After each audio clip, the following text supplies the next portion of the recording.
Hi everyone, this is Spuggyhawk and welcome to another episode of Turtle Time. Before we get started making our improved mining code, I'd like to try an experiment. I'd like to see what difference it makes if I ask you to like and subscribe and comment. Now, on with the show. In this episode, we'll take another look at the built-in tunnel program, discuss its weaknesses, and then write a new version to see if we can address those. I've dug a hole and installed a ladder so that I can demonstrate the tunnel program. We're about 20 blocks above bedrock here. Let's get the turtle to tunnel 16 blocks and see what it does.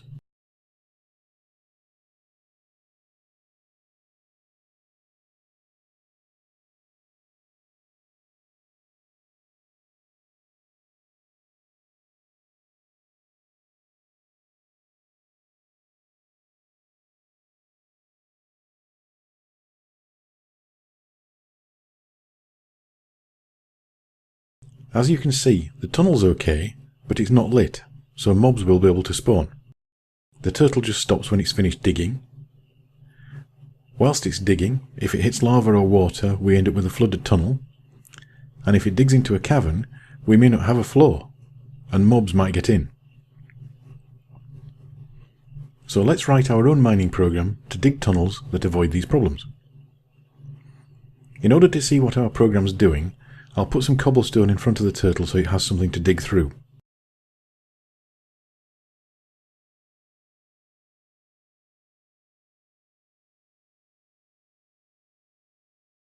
I'll start the code with the usual name and a comment to separate the main program.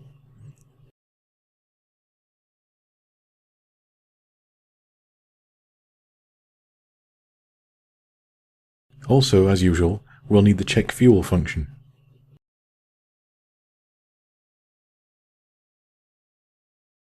I'll ensure that we have a minimum of 160 fuel units available.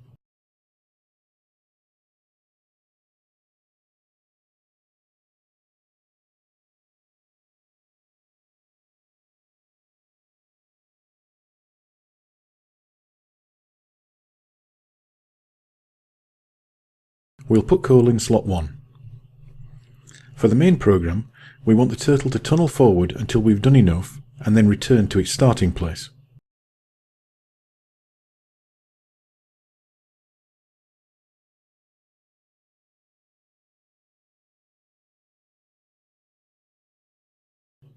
We should tunnel forwards whilst we have fuel available, but we also need a way to say that we've done enough.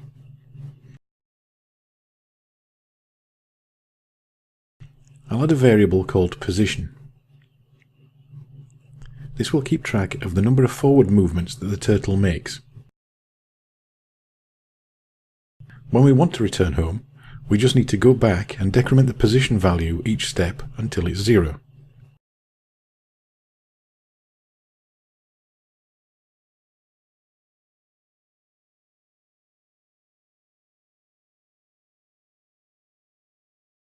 This can also be used to limit how far we tunnel. For conditions that have more than one part, I like to surround the subconditions with brackets so that it's clear. In this case, we have a subcondition check that slot 1 has at least 2 fuel units in it, and another one to check that the position is less than 64. Both of these have to be true in order to continue tunneling, so they're combined with the AND keyword. Okay. Now we need to create the tunnel forward function. The tunnel forward function will clear a 3x2 area in front of the turtle, 3 wide and 2 high. Before starting the digging, this is a good place to check that our fuel level is maintained. To excavate the 3x2 area, we'll dig the block in front of the turtle. This will be the center block on the bottom layer, and move into that space.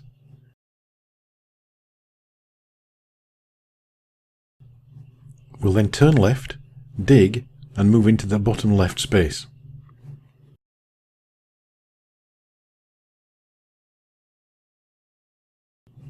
Dig directly up above us and move up into it.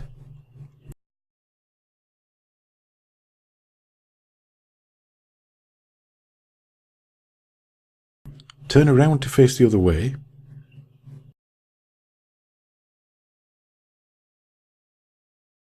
dig the block in the centre of the top layer and move into that space,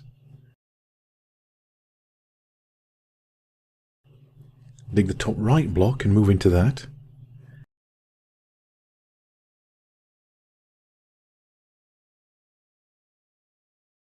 dig below us and move down,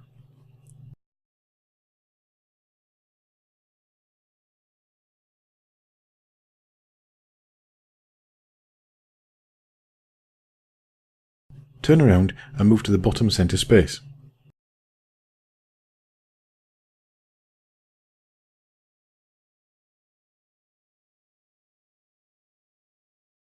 Then finally, we'll turn right to end in the same place that we started, but one space further forward with the 3x2 area excavated. That's the absolute basics, and it has the same outcome as the built-in tunnel program, just done with more movement. We should check that this does what we expect. I'll change the number of steps from 64 to 2, then we can run it to see if it works.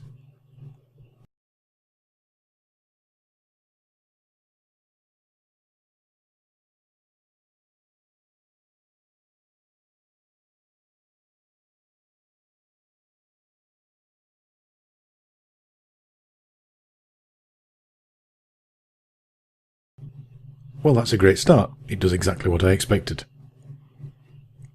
Next, let's get the turtle to light up the tunnel that it's digging. The way I like to do this is to embed a torch in the wall on the left. To ensure there's enough light to prevent mobs from spawning, we should place torches every 5 blocks.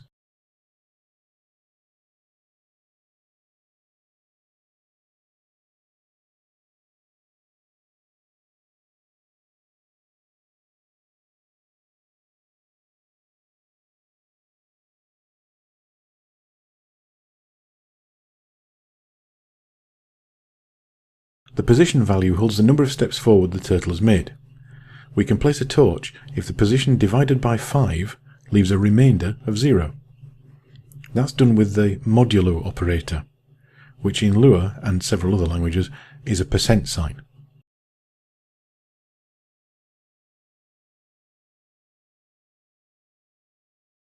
Here's an example of how that works.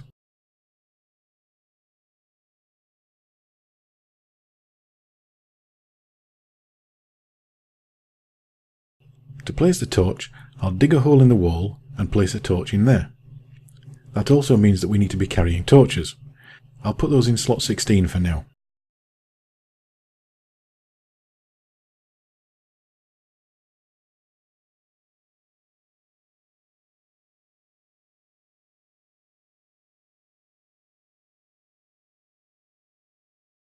If we try to run the program, we immediately hit a problem with a rather ugly error message.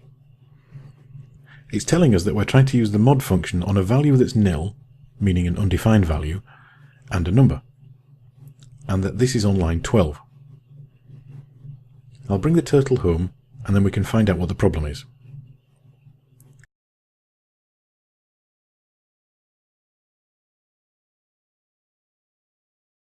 Well, on line 12 we find the mod function, the percent sign. The problem is that we have an undefined value and a number. Well, the number must be the 5. But why is position undefined? We've declared the position variable and assigned it a value. But that happens after the place torch function. This is a problem of scope. You can only use variables and functions in your code after they've been defined. This is a good example. If we move the declaration to the top of the program, all the functions in the program will be able to use the same position value.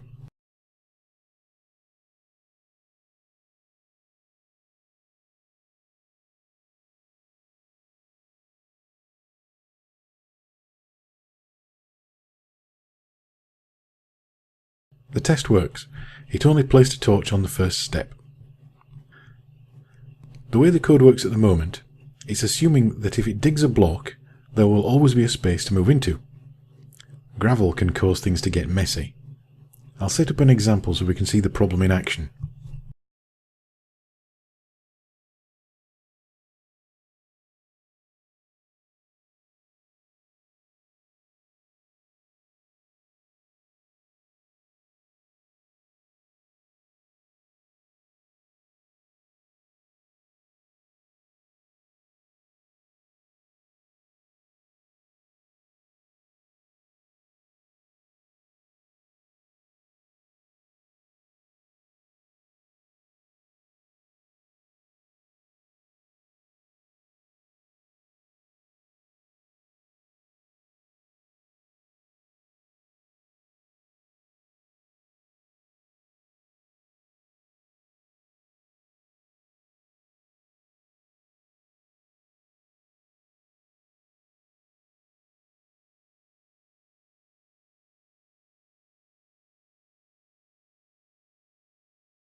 One solution for this is to replace all our turtle.forward instructions with our own function that has a loop that keeps trying to move the turtle forward and digging whilst it can't.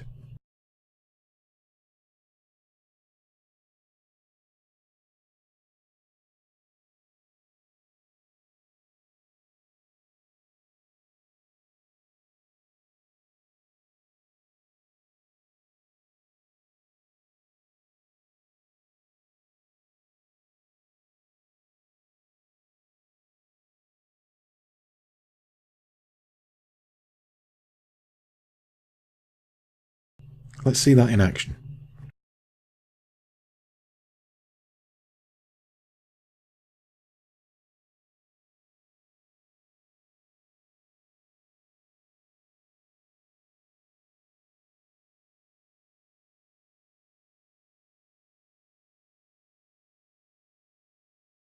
If the turtle digs up and releases gravel, then any gravel that lands on the turtle gets broken automatically. However, it does stop the turtle moving up.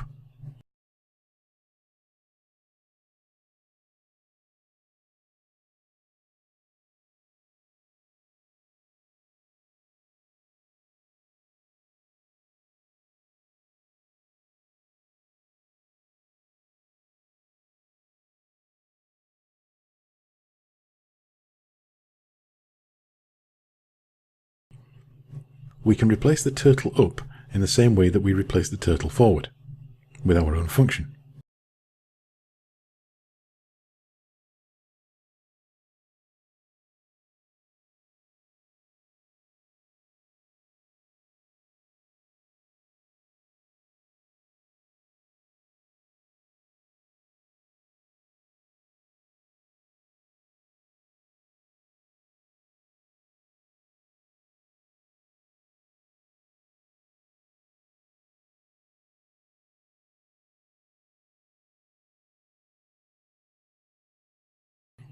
Another problem that I want to address is when our turtle digs into an area where there are gaps around the 3x2 tunnel.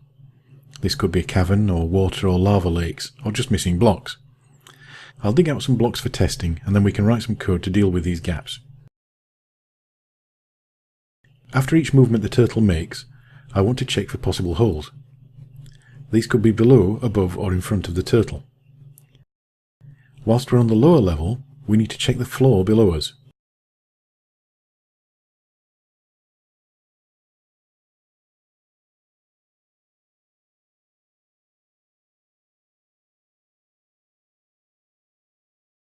When we get to the side wall, we need to check in front. And when we're on the higher level, we need to check the ceiling above us.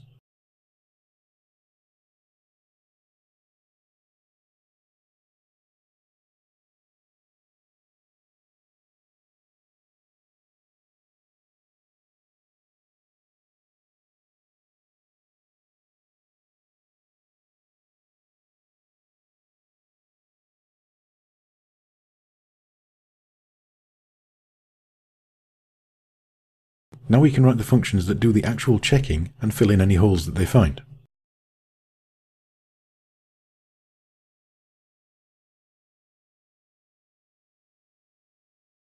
We'll fill in holes with cobblestone from slot 2.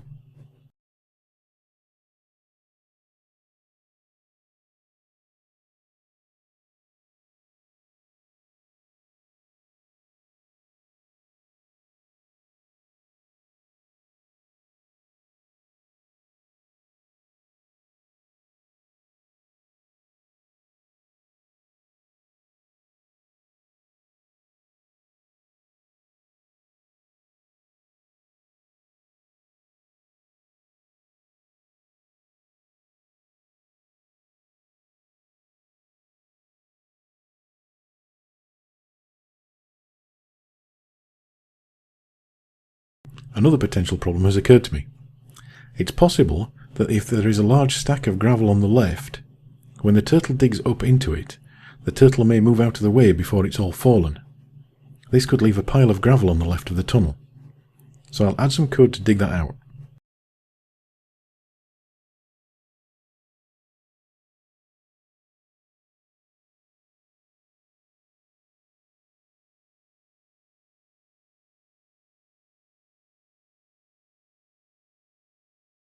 This only needs to be done if there is actually some gravel there.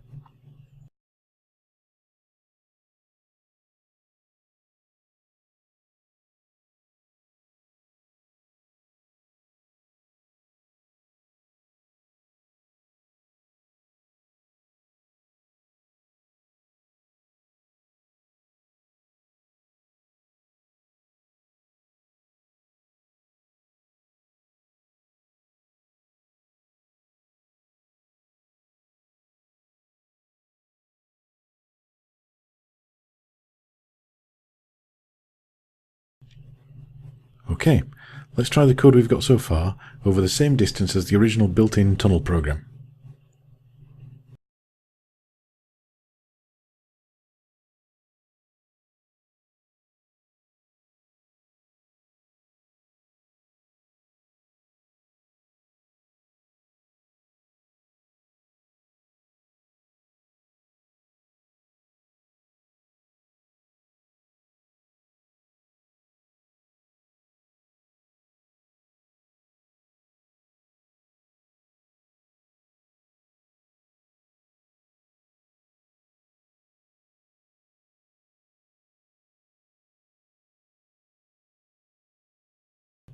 That's worked nicely, and the turtle placed torches as planned.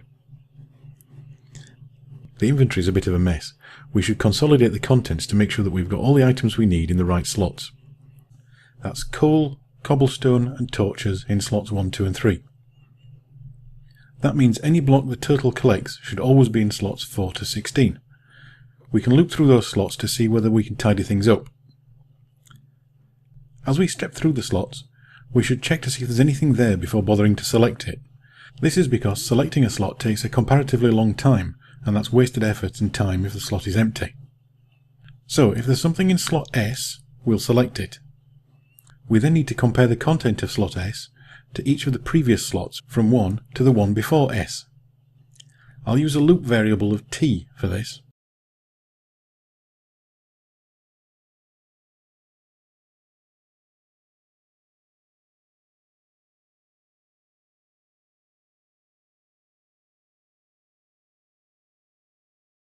We can move the content of slot S for two reasons. If the target slot T is empty,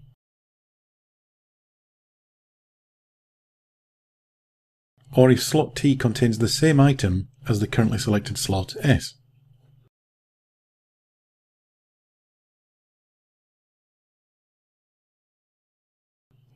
In either of those cases, we can try to transfer everything in slot S into slot T. For example, when the function is called, S starts at 4.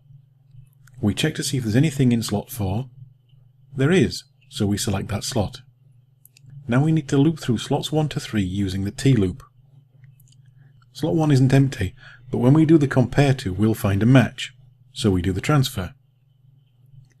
S will be incremented to 5, so we check slot 5 and find that also has something in it. This time, the T loop will be going from 1 to 4. At slot 3, the compare to is successful, and we do the transfer.